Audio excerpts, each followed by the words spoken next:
Salut, moi c'est Rêve et je reviens aujourd'hui avec une nouvelle vidéo. La vidéo d'aujourd'hui sera sur Lakshmi Bai, qui est une femme indienne qui a été un symbole, une icône pour la lutte contre le colonialisme en Inde par les Britanniques. Et justement, sa lutte a pu mener 90 ans plus tard à l'indépendance de l'Inde. Nous sommes au 19e siècle, en 1827 pour être plus exact. Dans le nord-est de l'Inde, dans l'actuel Varanasi, c'est là que Manikarnika, ou plus communément appelée Lakshmi Bai, est née. Lakshmi était la fille d'un brahman. Alors, en Inde, la société s'organise sous forme de castes.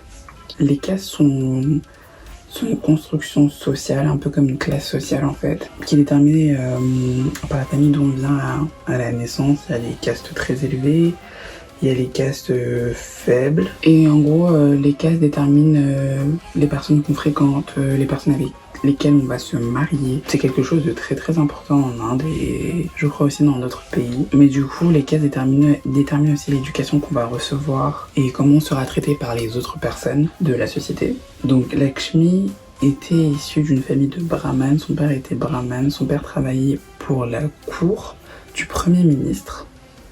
Et les brahmanes faisaient partie d'une caste assez élevée, faisaient partie de la caste des intellectuels. Les brahmanes sont des prêtres, donc Lakshmi Bai est plutôt bien née. Son père était conseiller sous l'empire Marathe de Bajirao II. À 4 ans, sa mère décède. Lakshmi Bai et son père vont donc vivre à la cour à temps plein. Et le premier ministre prend Lakshmi Bai comme sa propre fille en fait. Il la traite comme sa propre fille, il lui donne l'éducation que reçoivent les autres enfants, plus particulièrement les garçons.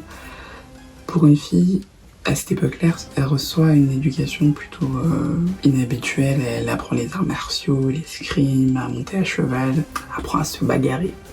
À 14 ans, Manikarnika est mariée à un Maharaja qui avait 40 ans à l'époque, et donc elle 14. Toujours un problème d'âge. Son mari, Gangadhar Rao, est Maharaja de la région de Jhansi. Après son mariage, Manikarnika décide de prendre le nom de Lakshmi Bai en honneur à une déesse indienne de la fortune et de la richesse. Peu après son mariage, Lakshmi Bai donne naissance à un petit garçon qui ne survivra que quelques mois. Suite à l'absence d'un héritier, son époux décide d'adopter un de ses neveux, conformément à la tradition indienne, pour pouvoir le nommer comme héritier justement au cas où il mourrait.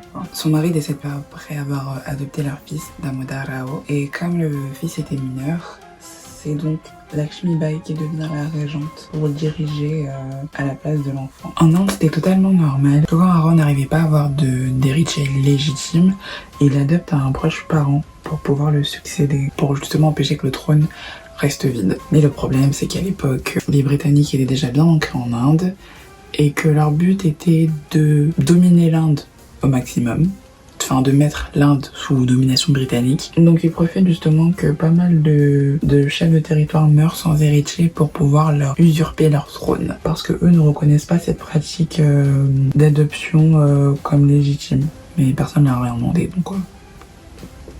Donc quand le fils adoptif de Lakshmi Bai a été désigné comme le successeur au trône de Gangadhar Rao, les Britanniques disent que ah non, on ne reconnaît pas ça. Et leur but justement c'était de pouvoir reprendre le trône et mettre des Britanniques pour pouvoir contrôler cette zone-là en fait, pour pouvoir annexer cette zone, cette ville ou cette région, justement en colonie britannique en fait. Les Britanniques avaient adopté une politique qui leur permettait d'annexer tout royaume sans successeur légitime au trône, une politique qu'ils ont créée de eux-mêmes. Personne ne leur a demandé leur avis, ils sont arrivés, ils se sont dit bon bah non, on va faire ça. Super. Donc ils proposent de l'argent à Lakshmi Bai. À cette époque-là, Damodar Rao est mineur, il ne peut pas régner. Donc c'est Lakshmi Bai qui traite de ses affaires directement.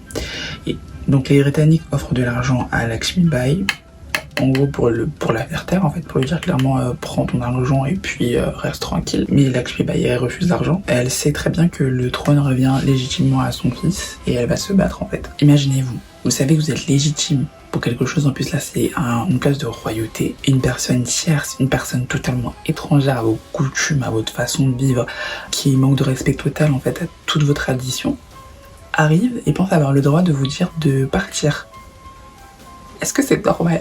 C'est pas normal. À la suite de ça, Lakshmi Bai fait recours en justice pour demander que la légitimité de son fils soit reconnue. Et surtout pour éviter que son royaume devienne une colonie britannique en fait. Les Britanniques n'en ont que faire de son recours. Elle envoie des lettres et des lettres et des lettres, mais clairement elle n'a pas de réponse en fait. Qu'est-ce que c'était prévisible? Lakshmi Bai était finalement décidée à prendre les armes pour avoir ce qui lui revenait de droit et à elle et à son fils lorsqu'une révolte éclata. La révolte des Sipahi. C'était une révolte assez prévisible en fait. Comme je vous l'ai dit, les Britanniques n'avaient aucun respect pour les traditions, les coutumes établies dans le pays en fait. Ils en faisaient qu'à leur tête, clairement, ils faisaient comme eux pensaient juste et bon. Sauf que, tu ne peux pas venir dans un pays, être complètement ignorant et en plus penser que ta parole est oui et amen. Et que les gens vont juste accepter et ne rien dire, ne rien faire en fait. Non, les gens vont se battre pour leur liberté et leurs droits en fait. Pour ne citer que quelques offenses que les Britanniques auraient fait aux Indiens, il y a eu l'épisode des cartouches de fusil, parce que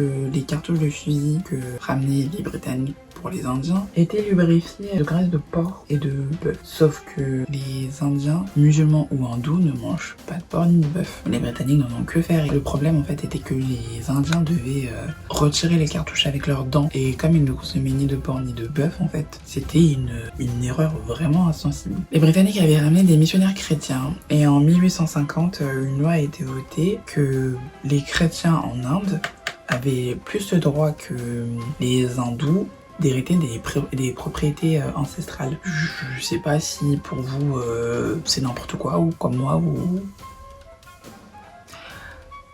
Ça, c'est juste quelques exemples de choses qui se sont passées. Donc, anyway, comme il y a eu cette révolte qui a éclaté, la révolte des Sipahi, les Britanniques étaient beaucoup trop occupés à gérer cette révolte. Donc, ils ont donné à Lakshmi le droit de régner. Donc, elle a pu exercer sa position de régente et il n'y avait plus de problème de ce côté-là. Lakshmi Bai était une super régente. Elle dirigeait très bien son royaume. Elle instaure une nouvelle monnaie. Elle promouvoit l'éducation et l'étude des arts. Elle développe les forces militaires de Jhansi. Elle réunit le peuple au-delà de leur caste et de leur religion, de leurs différences d'opinion, et elle arrive à faire que tous se sentent concernés par l'évolution de leur royaume. Elle entraîne des femmes au combat pour qu'elles rejoignent l'armée. Une femme vraiment en avance sur son temps en fait. Je dirais même une icône. Lakshmi Bai est une leaduse née. Elle a reçu une éducation pour mener, pour gouverner. Donc c'était la femme de la situation. Le 8 juin 1857 a eu lieu un massacre de Britanniques par des Indiens. C'était l'événement qui a tout fait basculer en fait, le jour où tout a basculé. Le massacre a eu lieu près du port de Jhansi et a été fait par des Sipahi, les rebelles. Sauf que le problème, c'est que la coupable désignée était Lakshmi Bai. Vous voyez une femme de pouvoir, vous avez peur, vous dites qu'elle est dangereuse. Connaissez la tactique. Les Britanniques désignent Lakshmi Bai comme coupable et sans aucun procès, sans rien du tout, décident d'aller l'attaquer. Ils décident d'aller encercler sa ville, de faire un siège. Le siège, c'est quand, vous savez, l'ennemi se mettait autour des remparts de la ville et empêchait toute circulation de nourriture, d'autres choses en fait, pour que la ville à l'intérieur s'affame, qu'il soit à court de nourriture, d'eau, etc. Et que comme ça, les gens capitulent et qui rendent les armées qui soient battues par leurs ennemis. C'est vraiment très mesquin de faire ça. Je préfère encore les combats en duel parce que vraiment, c'est vicieux. Hein. C'est vraiment vicieux. La case, c'est Lakshmi Bai était la femme de la situation. She came prepared. Elle a dit ok, vous voulez m'attaquer, il n'y a pas de problème. Elle a réuni 14 000 hommes et femmes pour se battre. Ils étaient volontaires, je tenais à le dire. Personne ne les a forcés. Ils voulaient défendre leurs droits, ils voulaient défendre leur cité, leur royaume. There will be no mercy. Attendez, parce que... Do you see that? J'ai même pas encore fini d'appliquer le phare. On en parle à la fin, Can we... I know you are seeing... Je sais que tu vois. Est-ce que... Après 2 semaines de siège, donc 2 semaines où les Britanniques ont fait du sitting devant le royaume de Jhansi, il y a eu une trahison dans l'autre camp, dans le camp de Jhansi. J'espère que Dieu lui réserve un sort particulier. Parce que à cause de cette trahison, les Britanniques ont pu pénétrer dans l'enceinte du royaume et perpétuer un pillage pendant 4 jours. Ils ont brûlé, ils ont mis en feu et ils ont mis à feu et à sang la ville. Et ils ont causé la mort de entre 4000 et 500 personnes. C'est...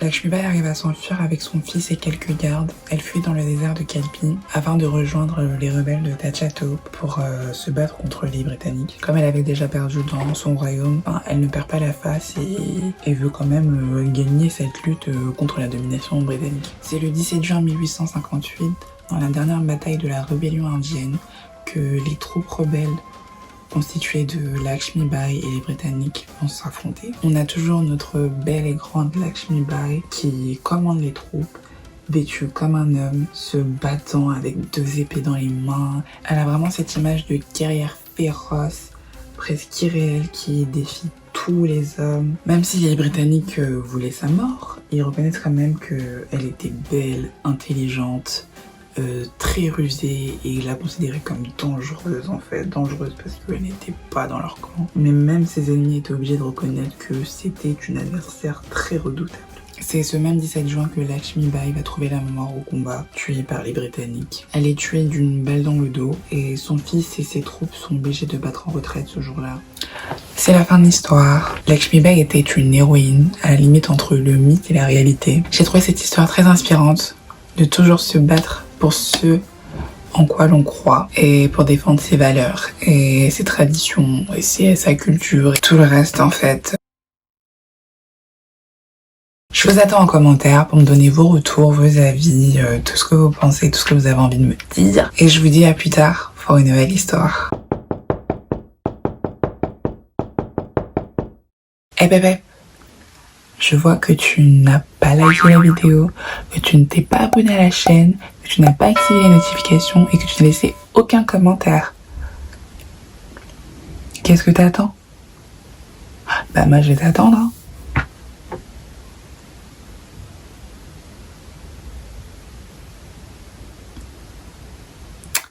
Bah voilà, c'était pas si compliqué que ça.